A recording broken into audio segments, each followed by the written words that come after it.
To introduce our last award for the evening is one of our board members, and that's Henry Cervantes. I'm really happy to introduce Henry to you because I've known Henry for many, many years. First, Henry was a youth, and therefore we went for a site visit. And then he was part of the Youth Fund grant making committee. Then he was part of our giving project, and now he's a board member. So Henry has gone through the whole system of Crossroads Fund. It's a good system. Besides being on the board, Henry's an artist, educator, and organizer with a focus on nonviolence and restorative justice. He has trained with activists from Asia, the Middle East, Central and South America on nonviolence. Currently, Henry serves as a manager for the Peace Exchange, an organization that engages Chicago youth in training and trips abroad to study global nonviolence movement. Henry, please join us.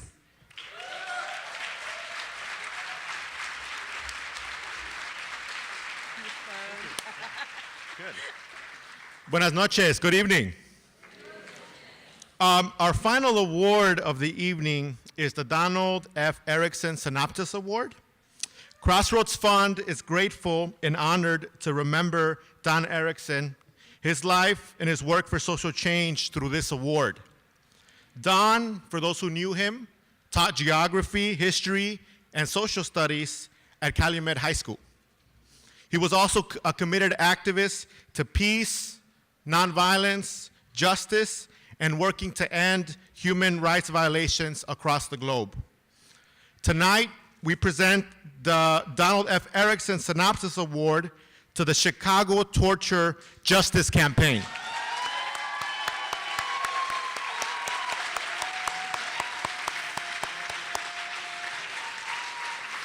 For over 30 years, survivors, family members, attorneys, activists, and organizers have struggled to obtain justice and redress for over 120 African American men and women subjected to racially motivated torture under the notorious Chicago police commander John Burge between the years of 1972 and 1991. In 2015, in response to an ordinance filed by the Chicago Torture Justice Memorials, decades of grassroots struggle and concerted multiracial, intergenerational efforts, the city of Chicago passed the Reparations Ordinance, making Chicago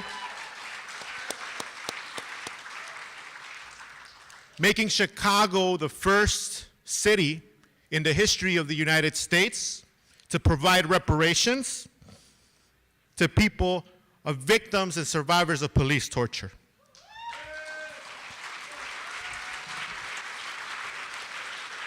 But that's not all. The ordinance includes creating a permanent public memorial, the development and implementation of curriculum that is taught in schools in the Chicago public school system, so 8th graders to 12th graders will hear these stories and know that there's a history of police torture in this city. The creation of a physical space of healing at the Chicago Torture Justice Center on Chicago's South Side. Let's take a look at a short video clip that highlights their work.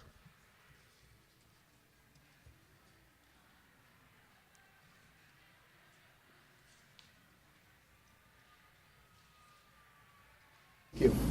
Mr. Burge, would you state your full name and spell it for the record, please?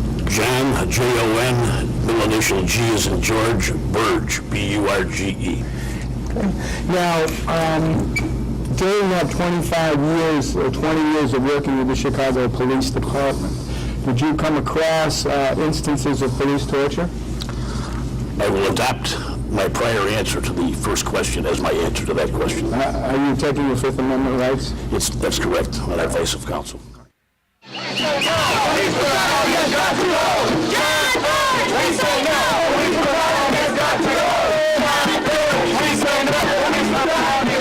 the past 8 years in the city of Chicago, there has been a systematic violation of the human rights of African Americans who have been subjected to some of the most indignant conduct that any human being can visit upon another.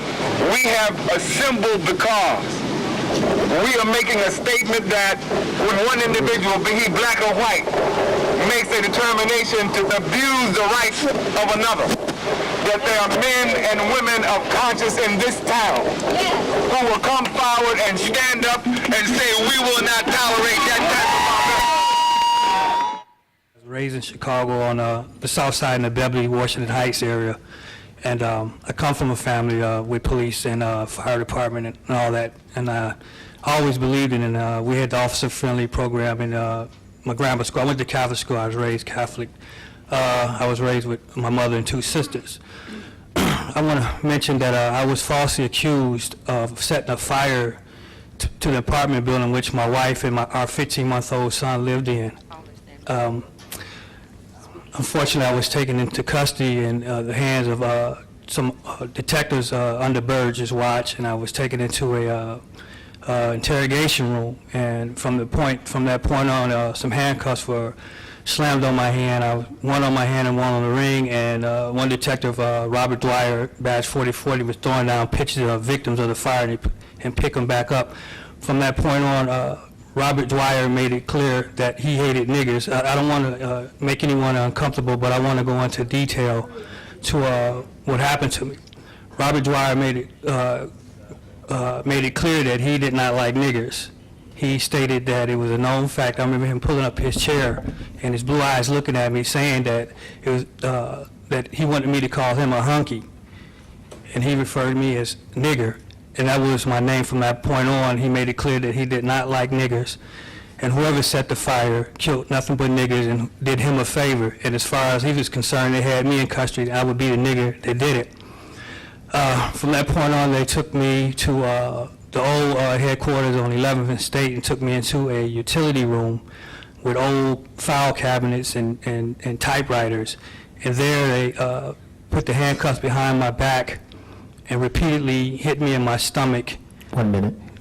And his partner, James Latito, kicked me from the back and kicked me in my groin. And finally, they decided to put a plastic typewriter cover over my head and suffocated me.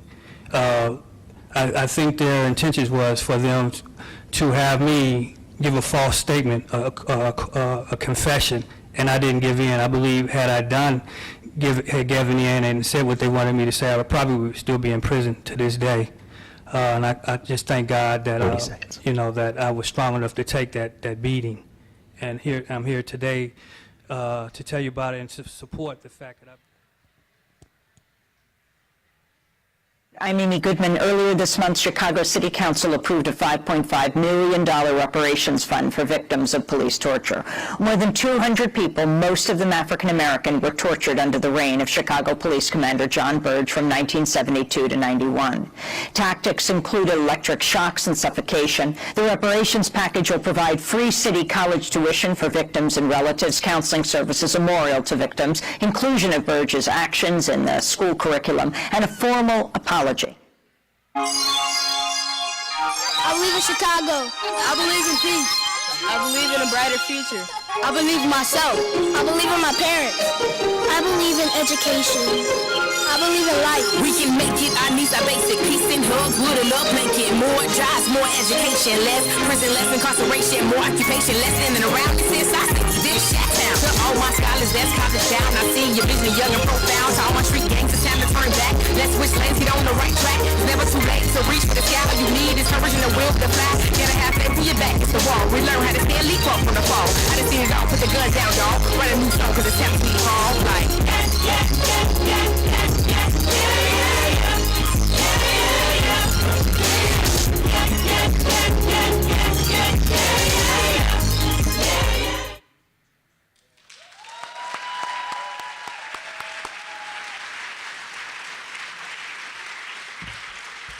Crossroads Fund is proud to have supported this fight for over 25 years and is now deeply inspired by the work that continues to emerge from the Reparations Ordinance.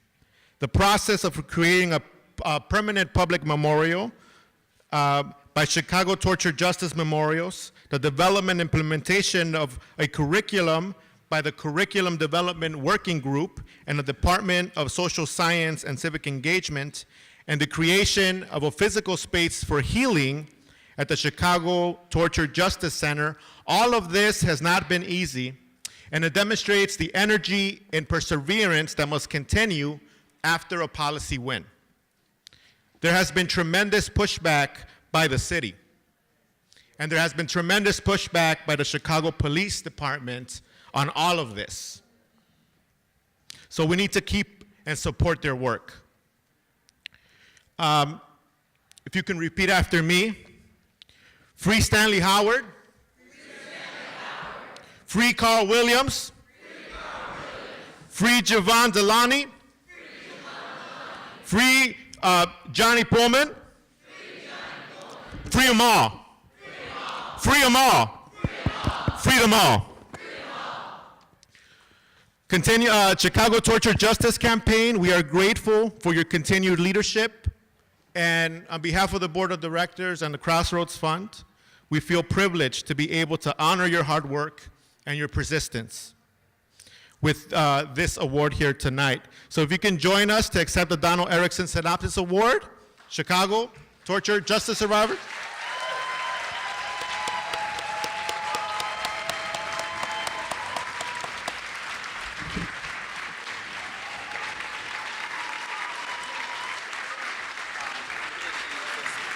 Does it work? Okay. Okay. Okay.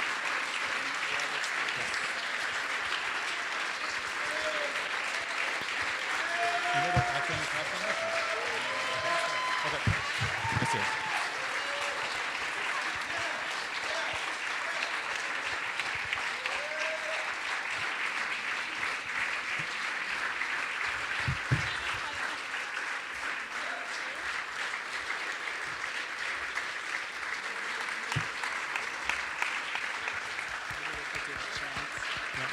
Free them all. Free them all. Free them all. We're going to hear some words by one of our survivors, Mr. Anthony Holmes.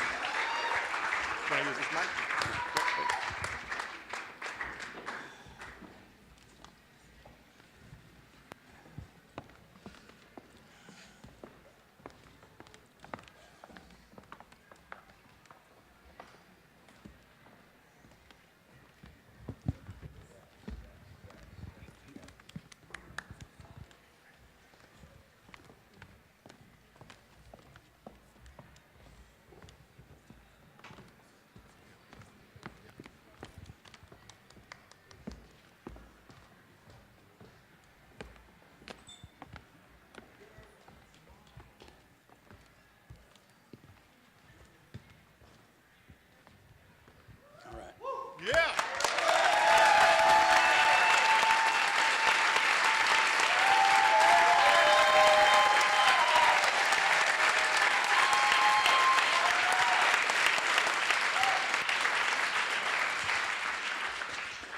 As you know, my name is Anthony Holmes.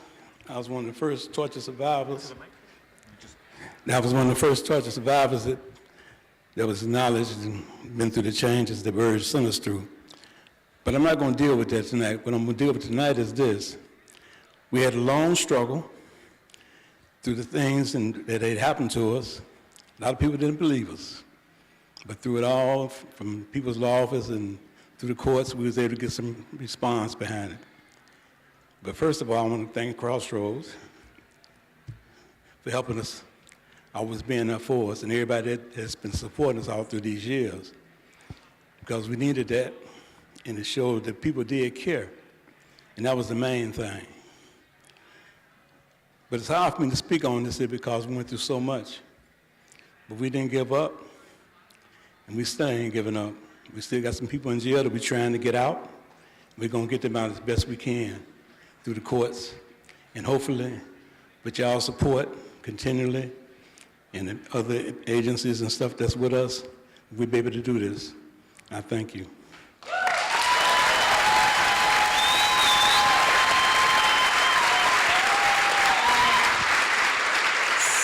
So we want to thank you on behalf of Chicago Torture Justice Memorials and the Chicago Torture Justice Center. We are proud that the Chicago Torture Justice Center has opened, and it is thriving, and it's at 63rd and close to Halsted Street. And you know, we need people to come out and support the center.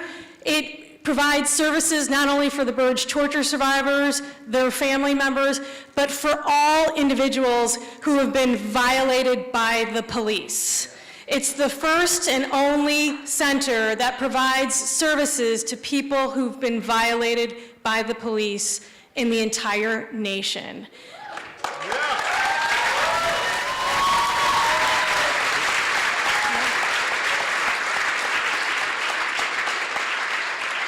We're also extremely proud of the fact that an amazing curriculum is now, and many of the people up here have contributed to that curriculum and are continuing to teach it in our Chicago public schools to all 8th and 10th graders.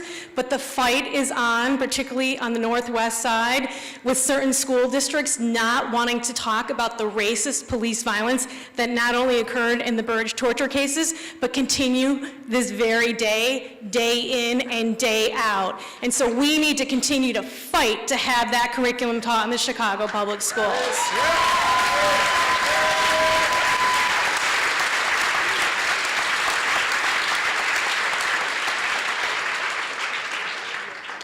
And we are currently in the process, and we want you to come and support us and bring your creativity, bring your energy, and also bring your funds to help us create a truly meaningful memorial to the Chicago police torture cases here in the city of Chicago, so that we never forget the racist police violence that occurred in this city, and again spurs us on day in and day out to continue to combat the racist police violence we see every single day.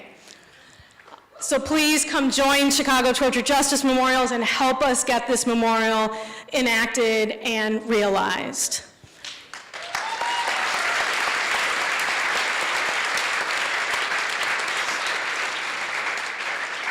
It's an amazing and beautiful sight to see so many of the Burge torture survivors here with us today up on this stage, and there's so many I can't name them. This is a first, and it's a truly extraordinary experience. And also to see so many family members